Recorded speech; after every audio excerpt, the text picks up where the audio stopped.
रा, राधे कृष्णा छात्रों, 10th class अष्टमा पाठ है कर्मयोगी स्वामी केशवानंद।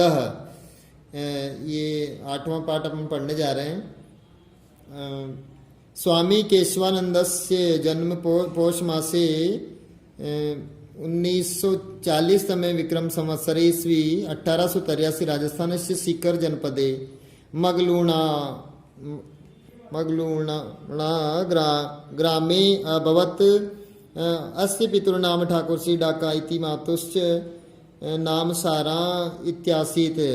बाल्ये केशवानन्दस्य नाम बीरमा इत्यासीत्। यदा एषः बाल्ये सप्तवर्षकल्पः आसीत् तदेव उष्ट्रमेकमाश्रित्य रतनगढ़ स्थले जीवनयापनं कुर्वन्नस्य पिता दिवंगता।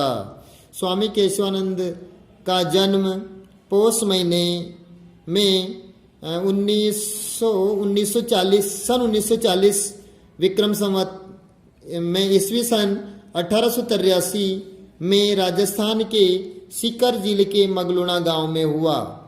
अस्य पितुर नाम ठाकुर श्री डाका, इनके पिता का नाम ठाकुर श्री डाका इति ऐसा। मातुश्च नाम और माता का नाम सारा इस प्रकार था। बाल्ये केशवानंद से नाम, बचपन में केशवानंद का नाम बीरमा था। यदा ऐसे बालय 7 वर्ष कल्प, जब ऐसे यह बालक लगभग 7 वर्ष का था, आशी दिन था, तब ये उष्ट्रम एकम आश्रित, तभी एक ऊंट के सहारे, उष्ट्रम ऊंट के सहारे रतनगढ़ इस स्थले जीवन यापनम कुर्वन्नस्य पिता दिवंगता। एक ऊंट के सहारे रतनगढ़ स्थान पर जीवन यापन करते हुए इनके पिता की मृत्यु हो गई।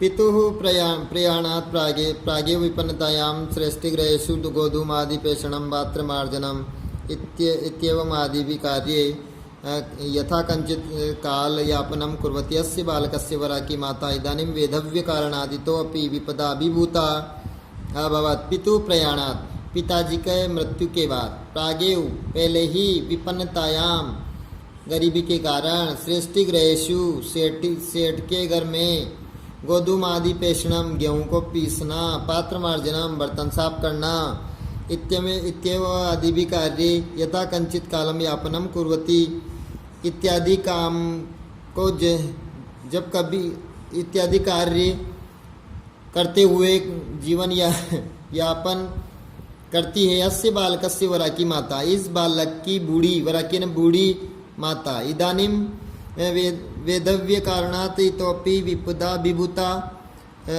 अभवत्। उस बालक की बूढ़ी माता इस समय विधवापन के कारण इतोपि विपदा और भी विपत्तिग्रस्त हो गई। उच्चते ही छिद्रेश्वनर्था बहुली भवंती। काव्य की कमजोरियों में समस्याएं बहुत होती हैं।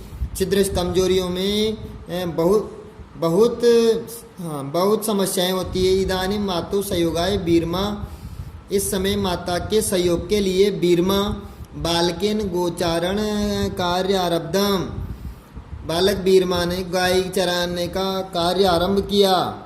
तदानीन्तनः दीनहीन ग्रामीण कृषक वर्ग श्रमिक वर्ग से सामंतानां राज्ञां नवाब संज्ञकानां विदेशिकानां च शासकानां त्रिविधे दासता पंजरे आबद्धे आसीत्। श्रमिक वर्ग और सामंत, राज्ञा और राजा, नवाब संज्ञकान और मतलब राजा, श्रमिक वर्ग, सामंत और राजा,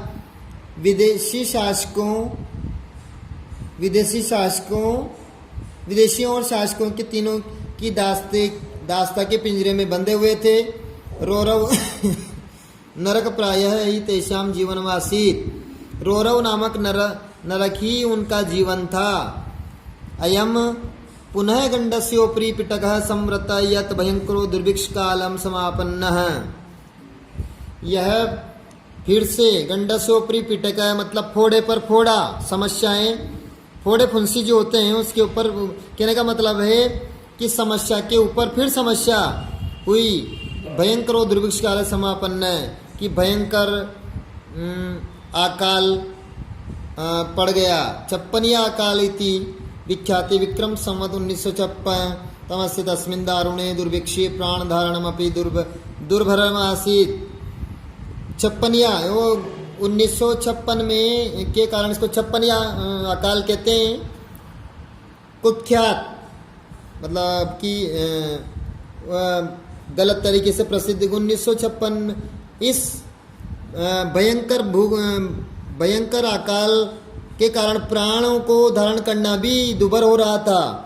चतुर्दिक्षु जलम नेव अन्नम नेव तृणम नेव आसीत केवलम क्षुतित पिपासियो अखंडम साम्राज्यम प्राणिनाम आर्तनादश्चे।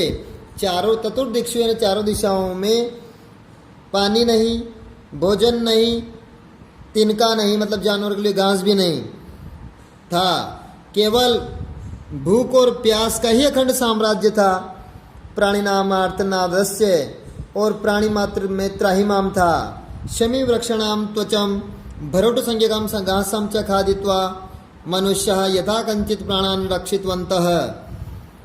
खेंजड़ी के वृक्ष की छाल और भरभूट नाम की घास वो खाकर मनुष्य जैसे तैसे प्राणों की रक्षा कर रहे थे। पशवः प्रायः काल कवलिता और पशु तो काल का ग्रास हो गए थे, पशु की मृत्यु हो गई थी। ये तो माता पुत्रो अपि जनपदात जनपदम ग्रामात ग्रामम चटंतो आस्ताम। ये माता और पुत्र भी जिले से जिले को गांव से गांव को घूम रहे थे।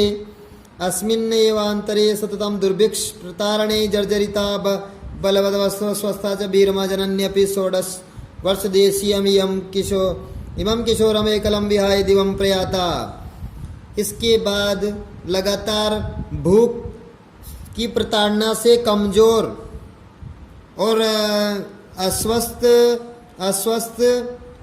होकर बीरमा की माता भी 16 वर्ष की अवस्था में इस किशोर को अकेला छोड़ करके चली गई, मतलब कि प्राण त्याग दिए। तदनंतरम एकलोपी सन असार संसार दुख दावा नल द्वितीय क्षुत पिपासार्दिता बीरमा उत्तरस्याम दिशि अज्ञाते पति हिंडमान पंजाबी फिरोजपुरम प्राप्त।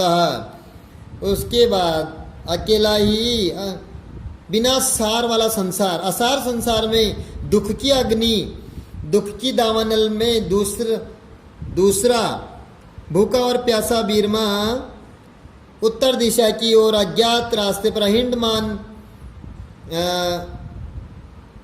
में पंजाब के फिरोजपुर पहुंचा। वहाँ के नापि कृपा वहाँ किसी दयालु आर्य समाज के अनाथालय में इसने प्रवेश कर बीरमा रोटिकायाम अक्षर ज्ञान से युगपत दर्शनम इंद्र इदम प्रथमतया करोत। वहाँ किसी की दया कृपा से आर्य समाज के अनाथालय में प्रवेश कर बीरमा ने रोटी और अक्षर ज्ञान दो के साथ साथ दर्शन पहली बार किए। कहने का मतलब है पहली बार रोटी और पढ़ाई की शुरुआत यहाँ से हुई। अयमेव एकस्य पशुचारकस्य महापुरुषत्वं प्रति यात्रायां प्रस्थान बिंदुरासीत्। यहाँ से ही एक पशु चराने वाले की महापुरुष की ओर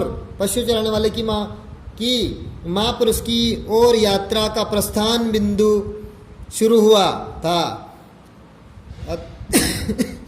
अत्र तस्य हृदय संस्कृत अध्ययनाय इच्छा अंकुरिता। यहाँ उनके मन में संस्कृत पढ़ने की इच्छा अंकुरित हुई। जिज्ञासिते सति कथितम यद जाटस्य तव संस्कृतम क्व सुलभम। जिज्ञासा थी कि इनमें जिज्ञासा थी कि जाटस्य तव संस्कृतम क्व सुलभम, परंतु इस जाट को कहाँ संस्कृत सुलभ थी। संस्कृतम इच्छसि चेत साधुर्भवा। संस्कृत चाहने वाले को साधु बनना पड़ता है।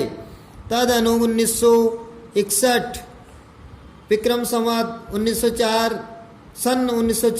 फाजिल्का नगरे संस्कृत अद्यतु उदासी संप्रदाय से स्वामी कुशलदासस्य शिष्यत्वम साधुत्वम च अंगीकृतम। 1961 विक्रम संवत और सन 1904 में फाजिलका नगर में संस्कृत, पंजाब के फाजिलका में संस्कृत पढ़ाई के लिए उदासी संप्रदाय के स्वामी कुशलदास का शिष्यत्व और साधुत्व इन्होंने स्वीकार किया। वहाँ तत्र गुरुमुखी लिप्याम गुरु ग्रंथ साहिब इत्यस्य पठने च पाठवम अधिगतम। वहाँ गुरुमुखी लिपि में गुरु ग्रंथ साहिब का भी इन्होंने पठन पाठन किया। आगामी वर्षे प्रयागे कुंभ मेला यामे केन महात्मा ना स्वामी केशवानंद इति नाम दत्तम।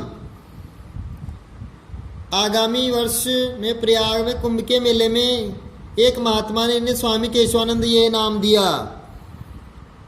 गुरुवाय गया संस्कृताध्ययनाय हरिद्वारे अमृतसरे चापी उषितम। गुरु की आज्ञा से संस्कृत पढ़ाई के लिए हरिद्वार और अमृतसर भी ये गए। देशाटनम कुर्वताम स्वामिना नगराणाम तीर्था नाम मंदिराणा मठानाम आश्रमाणाम विद्यालयानाम विश्वविद्यालयानाम पुस्तकालयानाम संग्रहालयानाम वर्णानाम पदार्थानाम नदीनाम ऐतिहासिक स्थलानाम च अध्ययनमपि कृतम। देश भर को में घूमते हुए स्वामी जी ने नगरों, तीर्थों, मंदिरों, मठों, आश्रमों, विद्यालयों, विश्वविद्यालयों और पुस्तकालयों, संग्रहालयों, वनों, पर्वतों, नदियों और ऐतिहासिक स्थलों का भी अध्ययन किया। इस प्रकार यह स्वामी केशवानंद ने किस प्रकार उनके जीवन में बहुत सारी समस्याओं का सामना, माता पिता की असामयिक मृत्यु और कम उम्र में, ये जब छोटे ही थे तब उनकी मृत्यु हो जाती है, किस प्रकार से संघर्ष करते हुए भारत देश में इन्होंने महापुरुषों की